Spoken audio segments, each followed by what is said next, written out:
저주일까요? 아니면 징계일까요?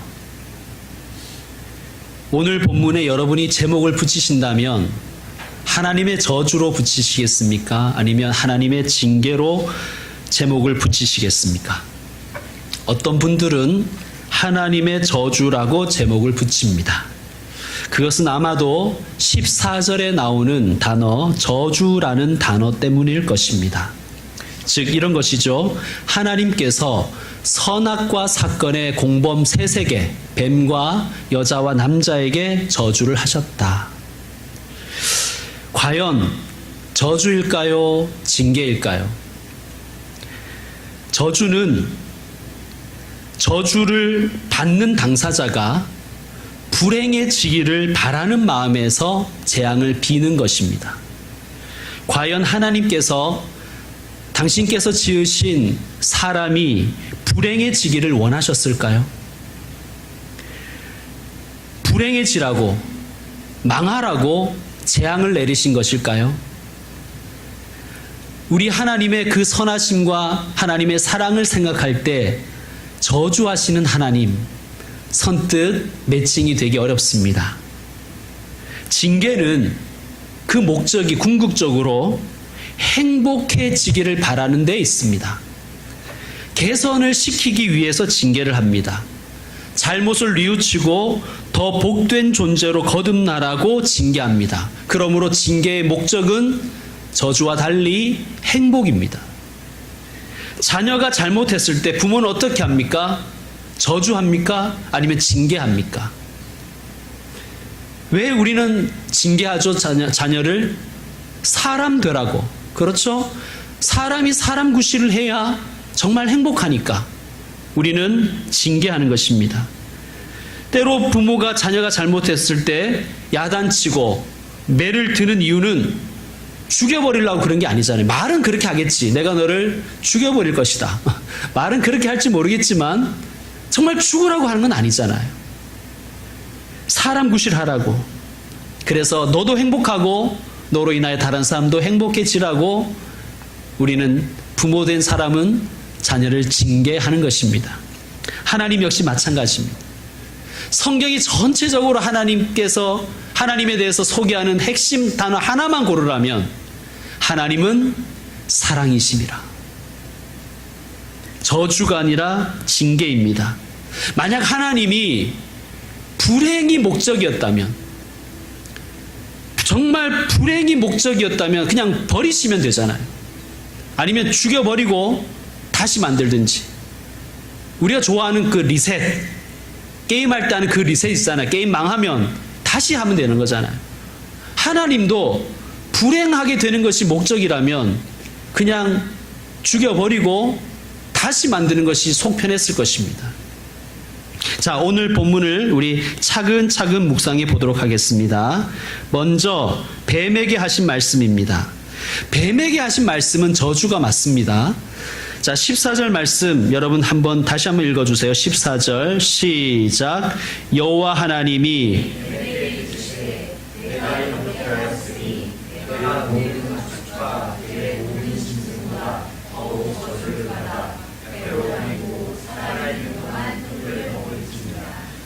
아멘.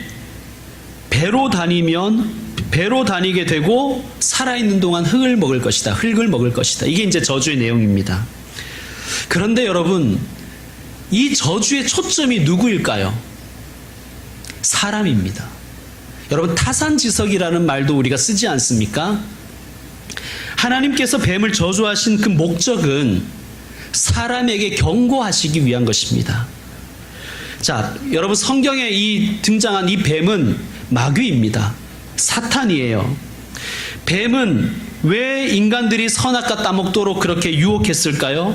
왜 그렇게 부추겼을까요? 인간을 행복하기 위해서가 아니죠.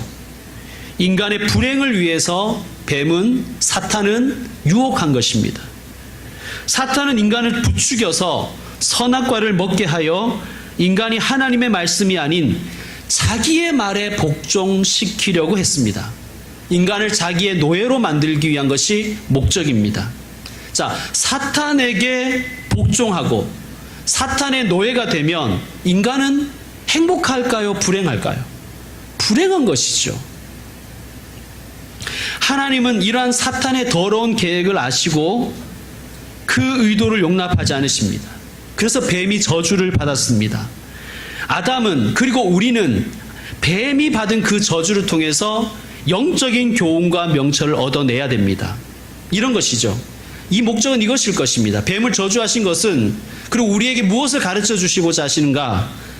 다른 사람을 불행하게 만드는 사람, 다른 사람을 부추기고 유혹하여 죄짓게 하는 사람, 하나님과 멀어지게 하는 사람은 뱀처럼 배로 다니고 흙을 먹게 될 것이다. 그것이 영적인 교훈입니다. 여러분, 일단 배로 다닌다고 생각해 보세요. 얼마나 징글징글거리겠습니까? 징그럽겠습니까? 여러분, 뱀에게 요즘에 애완동물에게 예쁜 옷을 입혀주는 분들도 있잖아요. 뱀에게 아주 좋은 옷을 입혀줬다고 칩시다. 그 좋은 옷을 입고 배로 기어 다니는 거예요. 일단은 혐오감을 주지 않습니까? 여러분, 다른 사람을 불행하게 만드는 사람, 아무리 좋은 옷을 입고 있어도 그의 인생은 남루한 인생이다. 하나님 그것을 우리에게 말씀해 주시는 거예요. 조두순이 곧 출소를 한다고 합니다. 여러분 아시죠? 지금 조두순이 열심히 감옥 안에서 운동을 하고 있다고 그래요. 열심히 몸을 단련시킨다 그럽니다. 여러분, 조두순이 몸짱이 되어 나오면 우리가 뭐라 그러겠어요? 와, 몸짱 해서 막 TV에 소개하고 어떻게 몸짱이 되셨나요? 막 부러워하고 그럴 것 같아요? 조두순이 몸짱이 되어 나오는 순간 우리는 징그럽게 생각할 거예요. 혐오감이 느껴질 것입니다. 저 인간이 또 무슨 짓을 하려고 저렇게 몸을 만들었나. 섬뜩하고 심지어 분노가 치밀지 않습니까? 배로 기어다니는 인생입니다. 그렇다면 흙을 먹는다는 것은 무슨 뜻일까요? 동일한 의미에서 생각해야 됩니다. 다른 사람을 불행하게 만들고 다른 사람에게 죄짓게 만드는 인생은 모래를 씹는 것 같은 인생이 될 것이다. 아무리 좋은 것을 먹고 산의 진미를 먹는다 할지라도 흙을 먹는 인생이 될 것이다. 하나님 그것을 우리에게 경고하시는 거예요. 다른 사람을 불행하게 하고 다른 사람을 밟고 높은 자리에 간들 그 인생은 불행한 인생이다. 하나님 보시기에 불행한 인생, 멸망당한 인생이라는 거예요. 그의 삶의 열매가 아무리 많아도 그 열매는 독사와 같이 독을 품은, 뱀의 독처럼 독을 품은 열매들일 것입니다. 사람들이 그 열매를 먹으면 다 죽어버리는 거예요.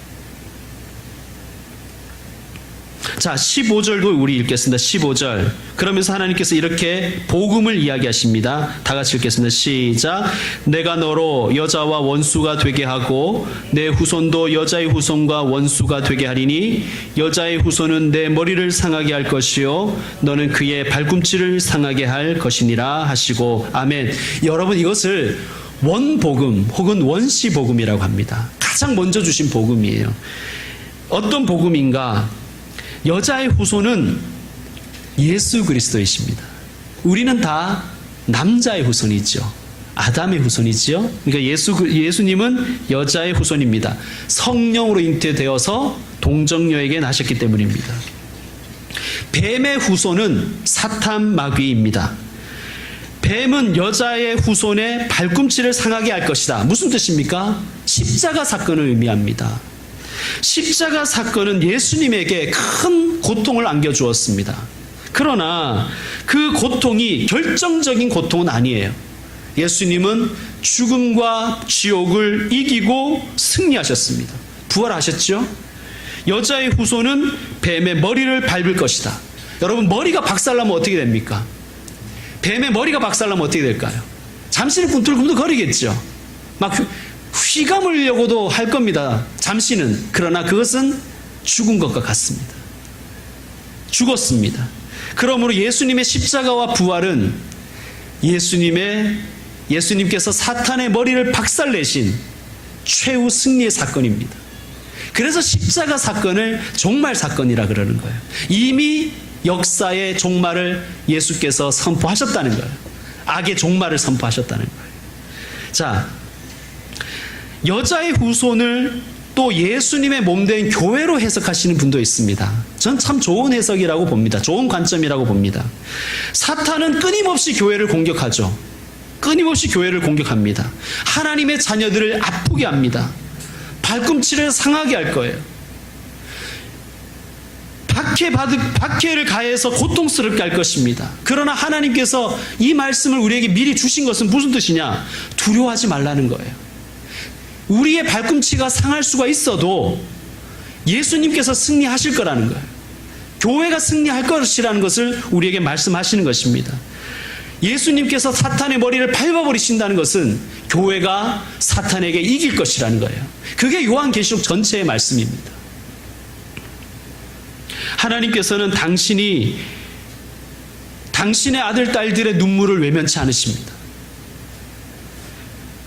여러분, 우리가 그렇잖아요. 자녀가 아프면 잠이 오지 않지 않습니까? 또 자녀의 눈에 눈물 나게 하는 사람이 있으면 용서하지 못하잖아요. 우리도 그렇잖아요. 누가 내 자녀를 무시한다, 누가 내 자녀를 아프게 한다, 누가 내 자녀를 공격하고 다치게 하면 부모의 눈이 뒤집어져 버리잖아요. 여러분, 하나님도 마찬가지예요. 교회를 공격하는 그러한 세력들에 대해서 하나님의 마음은 뭐냐? 하나님의 마음에 천불이 나시는 거예요. 하나님의 눈이 뒤집어지는 거예요. 여러분, 교회에 약점이 많죠. 교회에 연약함이 얼마나 많습니까? 그런데 내 자녀의 약점 많은 건 나도 알고 있고, 내 자녀의 연약함 내가 알고 있지만 그것을 이용하고 공격하는 그런 세력이 있으면 여러분, 우리가 가만두지 않지 않습니까? 하나님 마찬가지입니다. 여러분, 요즘에 영적으로 너무 혼탁해져서 교회를 공격하는 세력이 너무나 많습니다.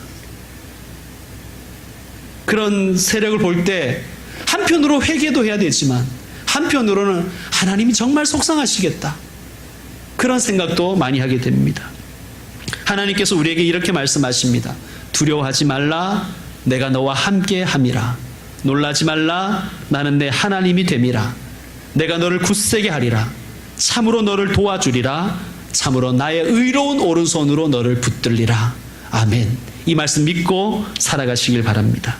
자, 뱀에게 향하는 그 저주를 보면서 또 그 저주가 사람에게 향하신 하나님의 변함없는 사랑과 보호를 약속하신다는 것을 깨달았다면 아담과 하와가 뭐라고 느꼈을까요? 어떻게 느꼈을까요? 저는 이렇게 느꼈을 것 같아요. 진심으로 하나님의 마음을 알았다면, 하나님이 나를 완전히 버리신 것은 아니구나.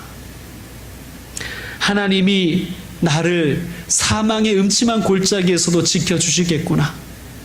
비록 내가 사탄에게 공격당해서 지금 이렇게 힘들고 내 가정이 힘들지만 하나님이 사탄의 머리를 밟아버리시겠구나. 주님의 손이 나를 지켜주심을 내가 믿어야지. 이런 결심을 하지 않았겠습니까? 사랑하는 성도 여러분, 힘드시죠? 여러 가지로 힘드시죠. 경제적으로도, 육체적으로도, 또 관계적으로도, 또 영적으로도 힘드시죠. 때로 하늘이 무너지는 것 같고 어떻게 해야 될지 갈피도 잡지 못할 것 같을 때 어떻게 해야 되겠습니까? 주님의 사랑을 믿고 주님의 품에 다시 안기셔야 돼요. 거기서부터 다시 시작하는 거예요. 여러분, 하나님은 여러분을 절대 버리지 않습니다. 우리가 부른 오늘 찬송처럼, 찬양처럼 하나님 사랑 변치 않습니다. 변하는 건 내가 변하지요. 내가 하나님 버리지요. 세상에서 상처받고 아프고 눈물을 흘릴 때가 있습니다. 그럴 때 주님의 십자가 앞에 나와서 무릎을 꿇으시고 엎드리십시오. 주님께서 사탄의 머리를 밟아버리실 것입니다. 우리 가정을 휘감아서 질식시키려고 하는 사탄의 머리를 박살내버리실 것입니다. 믿고 하나님 앞에 나와서 십자가 앞에 엎드리십시오. 승리는 하나님께 있습니다. 방법은 하나님께밖에 없습니다.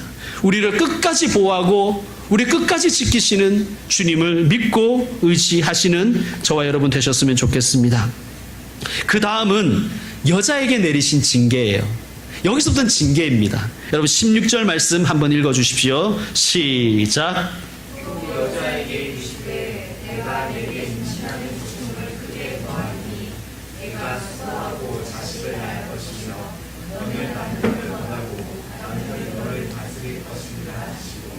아멘. 징계라고 했습니다.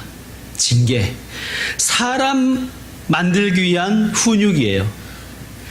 여자에게 주신 징계의 첫 번째는 임신하는 고통을 더하리니 내가 수고하고 자식을 낳을 것이다라는 징계입니다. 임신의 고통, 출산의 고통을 저는 경험해 보지는 못했습니다.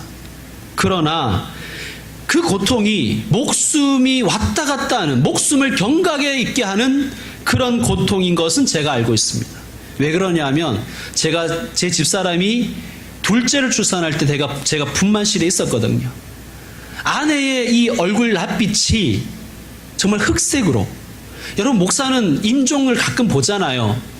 여러분 죽음의 빛이 뭔지 알아요. 이 사람이 죽어갈 때 그 빛을 알아요. 그 빛이, 그 사색된 죽음의 낯빛이 아내에게 극한의 그 고통 속에 보이더라고요. 여러분 10달 동안의 수고와 고생, 그리고 그 출산의 끔찍한 고통을 왜 주셨을까요? 저주인가요? 죽어봐, 이런 뜻일까요? 그게 목적일까요? 고통 그 자체가 목적이 아니라 그 고통을 통해서 그 전에는 몰랐던 생명의 가치를 알게 하기 위한 것입니다. 생명의 가치. 여러분, 엄마는 그래서 자녀를 목숨보다 사랑하잖아요. 이 생명이 어떤 생명인 걸 알기 때문에. 여러분, 아프지 않고는 배울 수 없는 것들이 너무나 많습니다. 이 세상 속에는. 아파야 알게 되는 것이 있어요. 하나님 앞에서 고꾸라져야 배우는 것이 있어요. 무엇을 배운다고요? 생명의 가치. 우리가 받은 이 영생의 가치를 아파야만 경험하는 것이 있습니다. 알게 되는 것이 있습니다. 그런데 중요한 것은요, 이 고통이 생명의 기쁨을 이길 수 없다는 거예요. 여러분, 생명을 얻은 기쁨이 출산의 고통을 이기기 때문에 둘째를 낳는 거 아닙니까? 셋째도 낳고. 그러니까 그렇게 아팠는데 자녀를 통해서 얻는 기쁨이 그 고통을 이길 수 있기 때문에, 이겨버리기 때문에 우리가 또 자녀를 낳는 것입니다. 인류가 이렇게 계속해서 자녀를 낳을 수 있었던 이유는 생명을 얻은 기쁨이 생명을 얻기 위해서 받는 고통보다 더욱더 크기 때문입니다. 여러분, 자녀를 통해서 하나님 사랑을 배웁니다. 자녀를 통해서 우리가 이런 걸 배우잖아요. 아, 엄마도 나를 이렇게 낳고 이렇게 키우셨나 보다. 여러분, 자녀를 통해서 하나님 사랑을 경험합니다. 아, 하나님도 우리를 보시면서 이런 마음이었겠구나. 우리를 만드신 후에 얼마나 기쁘셨을까? 얼마나 좋아하셨을까? 반대로 우리가 하나님 배반했을 때, 하나님 떠나버렸을 때 하나님 마음 얼마나 아프셨을까? 우리는 자녀를 통해서, 자녀가 여러분 내 마음 조금만 아프게 해도 막 사는 재미가 없어요. 밥맛이 하나도 없잖아요. 자녀가 사춘기에 가면 밥맛이 없어져 버려요. 너무 속상해가지고. 어떤 분은 그러더라고요. 왜 사춘기를 주셨나? 정 떼려고 주셨다고 뭐 그런 말도 하시더라고요. 정말 정 떨어지도록 말을 안 듣잖아요. 여러분, 자녀를 통해서 하나님을 알아갑니다. 여러분, 에덴 동산은 어쩌면 사람들에게 너무 쉽게 주어졌는지도 몰라요. 거저 주어지니까 그냥 쉽게 생각한 거예요. 귀한 줄도 모르고. 여자에게 내리신 징계의 고통은 그 자체가 목적이 아니라 귀한 것이 귀한 줄 알라고 주시는 거예요.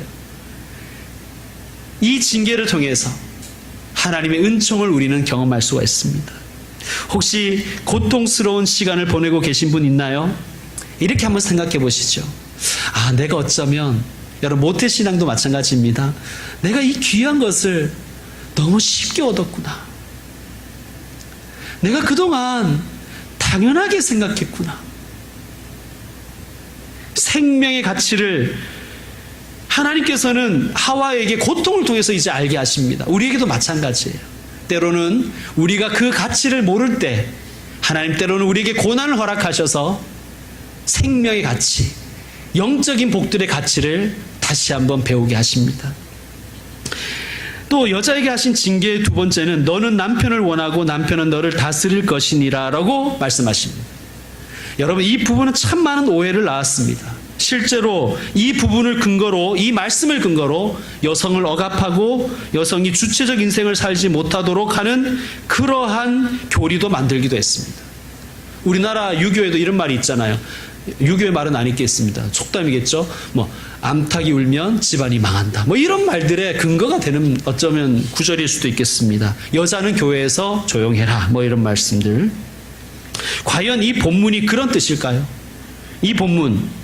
뭔가 여러분 본문 읽으면서 거리낄 때 뭔가 좀 이상하다고 생각할 때는 어떻게 하셔야 되냐면 그냥 혼자 생각하시면 안 되고 무료 성서신학원 이런 데 가시면 안 되고 일단 첫 번째 해야 될 것은 뭐냐 하면 다른 버전의 성경을 읽어보는 거예요.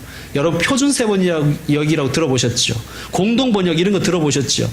아니면 영어가 되시는 분들은 NIV 성경 같은 걸 읽어보셔야 됩니다. 그러니까 뭔가 좀 이상하다 싶을 때는 먼저 해야 될 것 첫 번째 다른 버전의 성경을 읽어보는 것입니다. 자, 세번역은 이렇게 번역했습니다. 내가 남편을 지배하려고 해도 남편이 너를 다스릴 것이다. 공동번역은 이렇게 번역했습니다. 남편을 마음대로 주무르고 싶겠지만 도리어 남편의 손아귀에 들리라. 자, 남편의 다스림을 받는 것이 여자의 숙명이라는 뜻이 아닙니다. 남편의 다스림을 받게 되는 전제가 있는데 언제 남편의 다스림을 받게 되냐 하면 지배하려고 할 때, 마음대로 주무르려고 할 때 오히려 역으로 지배당하고 다스림을 당한다는 거예요. 여러분, 남자와 여자, 남편과 아내의 관계는 지배하고 조종하고 마음대로 주무르는 단계, 그러한 관계가 아닙니다. 어디 부부간의 관계뿐만 아니라 모든 인간관계 역시 마찬가지입니다. 사람은 내가 마음대로 주무르고 지배하고 심지어 나의 욕망을 채울 대상으로 하나님께서 만드신 게 아니에요.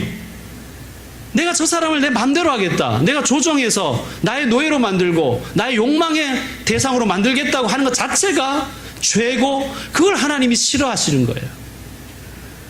남에게 하는 대로 자기도 당합니다. 그래서 예수님이 이렇게 말씀하셨잖아요. 남에게 대접을 받고 싶은 대로 너희도 남을 대접하라. 그것이 황금률입니다. 자, 남자가 받은 징계를 생각해 보십시다. 17절 말씀 여러분 읽어주십시오. 17절 말씀 시작.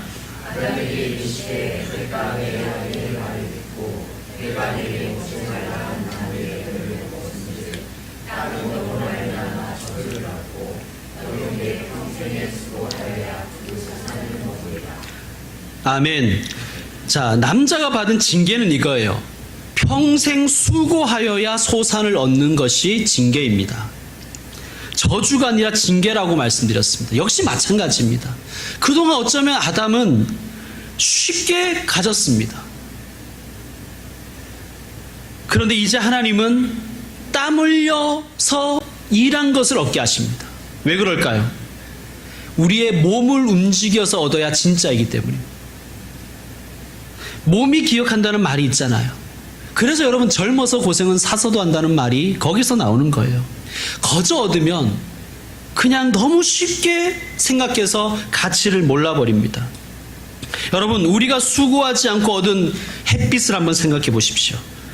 해와 달과 별들, 땅과 바다와 공기와 식물들, 동물들.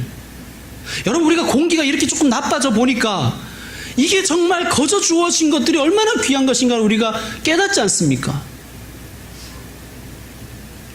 여러분, 공짜가 없는 거예요. 하나님이 이 세상을 창조하시고 우리에게 거저 주신 것들은 우리가 공짜로 받아서 그렇지 이게 공짜가 아니에요. 하나님께서 이것을 만드시기 위해서 6일을 고생을 하셨잖아요. 하나님이 생각해보세요. 여러분, 하나님이 그냥 생겨라 하면 생길 거예요. 그죠?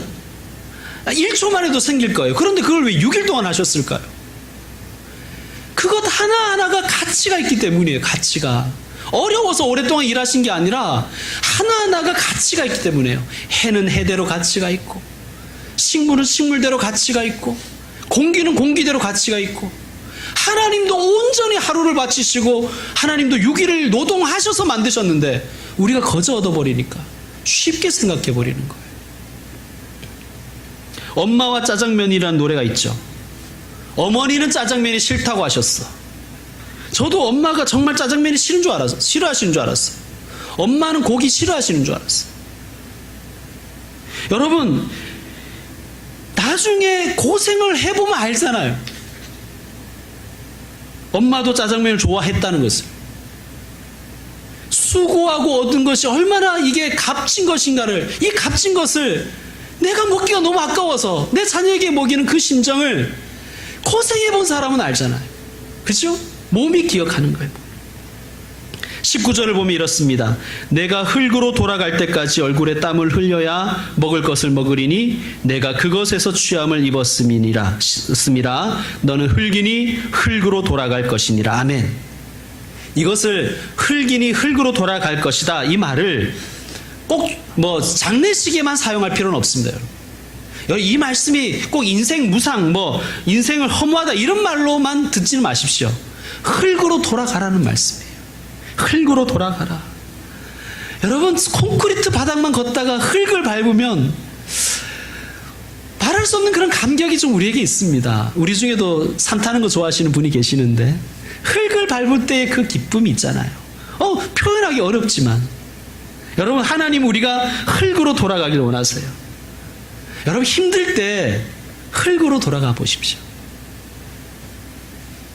흙을 만지면서, 흙을 기경하면서 다시 평안함을 느끼실 것입니다.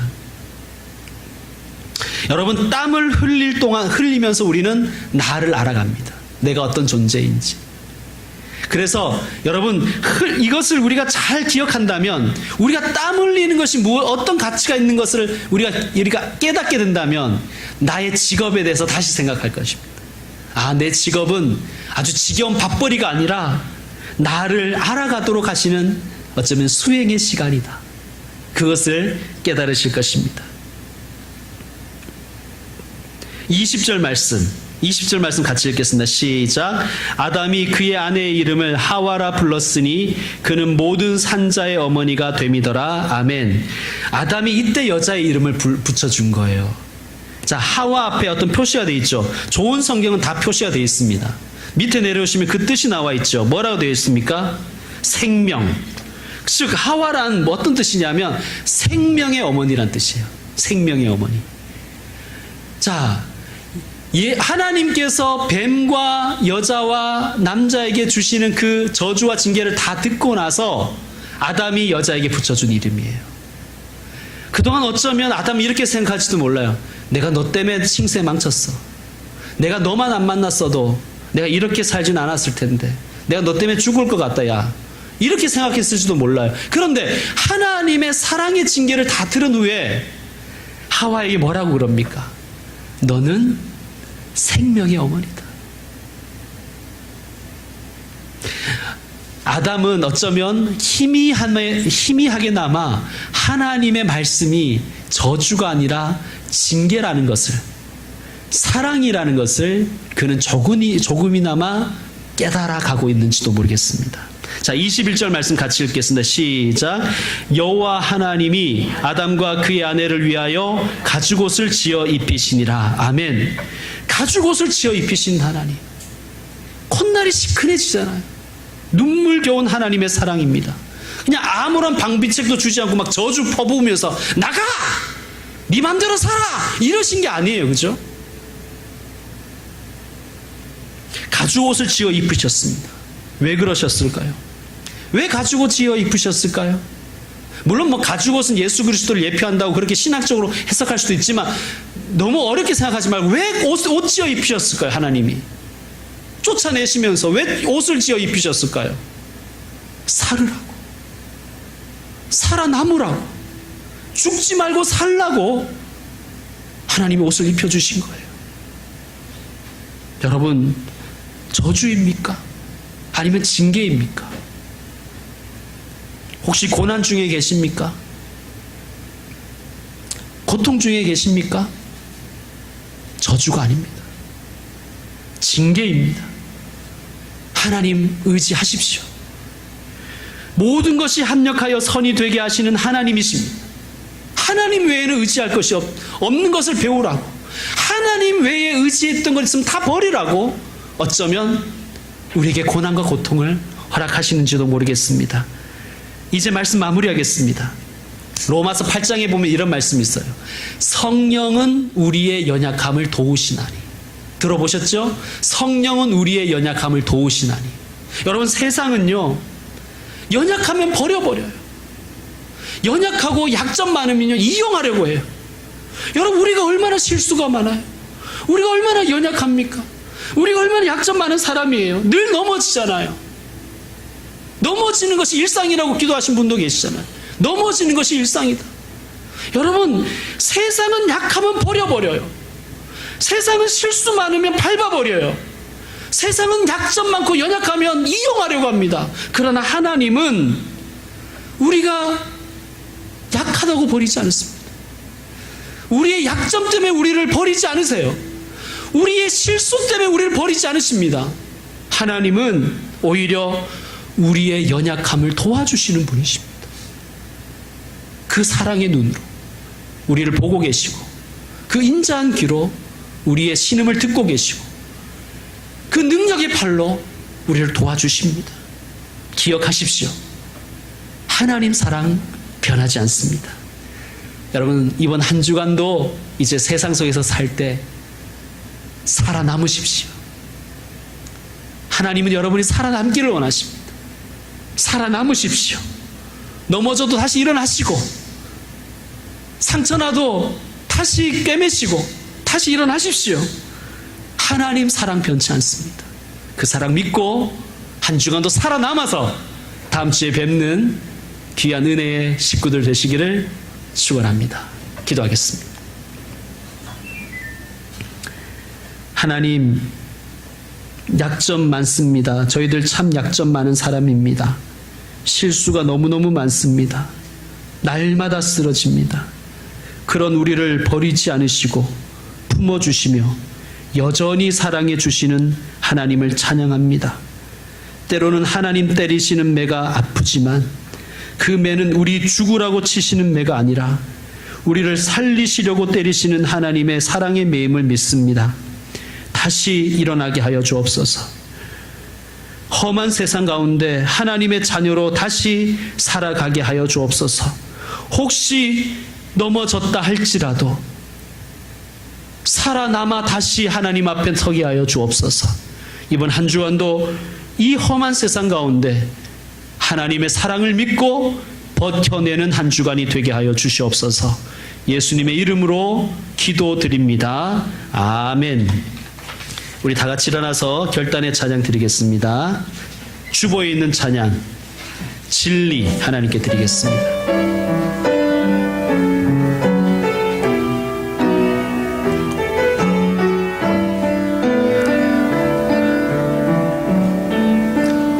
하나님 사랑 변치 않는다.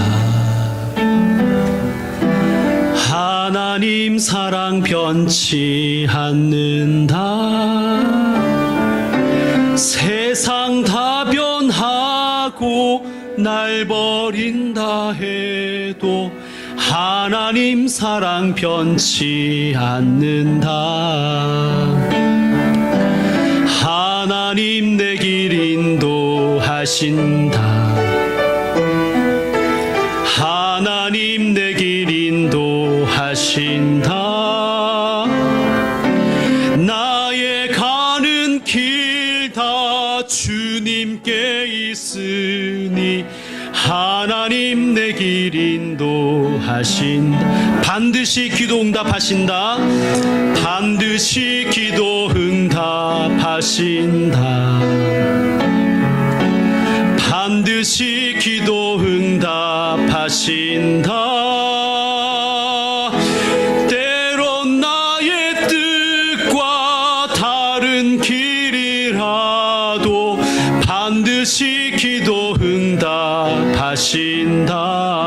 하늘의 것을 구하면 산다. 하늘의 것을 구하면 산다. 세상 헛된 것에 소망 두지 말고 하늘의 것 것을 구하면 산다. 하늘의 것을 구하면 산다. 하늘의 것을 구하면 산다. 하늘의 것을 구하면 산다. 세상 헛된 것에 소망 두지 말고 하늘의 것을 구하면 산다. 사랑하는 성도 여러분, 제가 축도를 드리면 예배는 마칩니다. 그러나 우리가 산예배로 살아가야 될 현장은 여러분이 성전의 문을 나서는 순간부터 다시 시작됩니다. 살아남으십시오. 하늘의 것을 구하면 삽니다. 살아남아서 다시 만나십시다. 하늘의 것을 구하며 살아가십시다. 하나님은 우리를 사랑하시며 그 하나님의 사랑은 변함없습니다. 우리를 변함없이 사랑하시는 주 예수 그리스도의 은혜와 우리를 사랑하셔서 당신의 하나밖에 없는 아들을 우리에게 주시면서까지 우리의 사랑을 확증해 주신 하나님의 사랑과 우리로 하여금 하늘의 것을 구하게 하시는, 세상 헛된 것에 소망 두지 말고 하늘의 것을 구하게 하시는 성령님의 교통하심이 주님의 아들 딸 위에 이제로부터 영원토록 함께 계실지어다. 아멘. 하나님 아버지, 하늘의 것을 구하며 살아내게 하여 주옵소서. 때로 우리에게 주신 그 고난과 고통을, 그것이 너무나 힘겹고 눈물 날지라도 하나님 나를 사랑하셔서 주신 징계임을 알고 하나님께 돌아오는 계기로, 하나님께 무릎 꿇는 계기로, 하나님 의지하는 기회로 삼을 수 있는 주의 사람들이 되게 하옵소서. 오 하나님.